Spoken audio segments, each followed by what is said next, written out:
It all ended with just one sentence. After Manchester United's Europa League final loss to Spurs, manager Ruben Amorim turned to Alejandro Garnacho and told him, "You better pray you can find a club to sign you." For fans, that line was shocking. For Garnacho, it was devastating. And for Manchester United, it was the beginning of a major decision, letting go of one of their brightest young stars. But why would United sell a 21-year-old talent they signed for just £420,000 back in 2020, who was earning a modest £50,000 a week, and who still had time to develop? This isn't just about one argument with a coach. It's about a storm of problems on and off the pitch that left United with no choice but to cut ties. The first and most obvious issue was his relationship with Ruben Amorim. At Manchester United, history shows that if you fall out with the manager, your days are numbered. David Beckham, one of the most famous footballers on the planet, was shipped out after clashing with Sir Alex Ferguson. Cristiano Ronaldo, already a legend, was shown the door after breaking down with Erik ten Hag. And Garnacho, he simply became the latest victim of that same cycle. Amorim made it clear there was no way back. But the manager's disapproval was only part of the story. The fans had also turned against him. Garnacho arrived at United with so much hype. Fans compared him to young Cristiano Ronaldo, expecting dazzling dribbles, stunning goals, and match-winning moments. But by 2025, reality didn't match the expectation. Bruno Fernandes himself admitted that supporters had lost faith, which explained why Garnacho didn't celebrate after scoring against Leicester.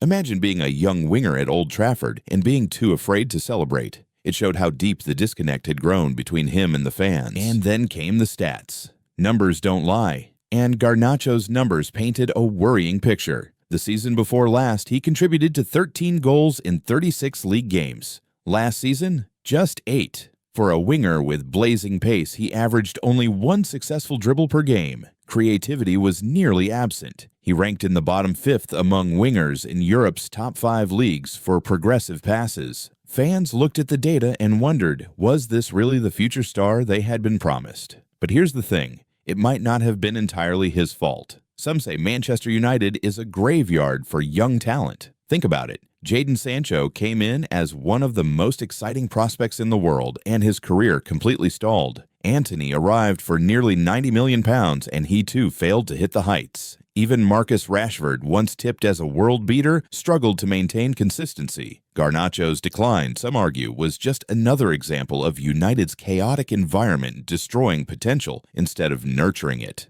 For Manchester United, the decision was painful but calculated. They could have kept him as a squad player. His wages were low and he still had resale value. But the combination of his fallout with Amorim, declining performances, frustrated fans, and off-pitch controversies convinced the club that it was time to move on. Selling him to Chelsea might come back to haunt them, but United felt they had no choice. And now, the big question.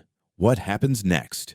Will Chelsea unlock the potential United failed to develop, turning Garnacho into the superstar many predicted? Or will the same struggles, low productivity, questionable discipline, and fan pressure follow him to Stamford Bridge? One thing is certain, Garnacho's story is far from over. At just 21, his career could still go either way. If he thrives at Chelsea, United will look foolish for letting him go. If he fails again, it will prove that maybe, just maybe, United made the right call. Either way, this transfer has set the stage for one of the most fascinating storylines in English football.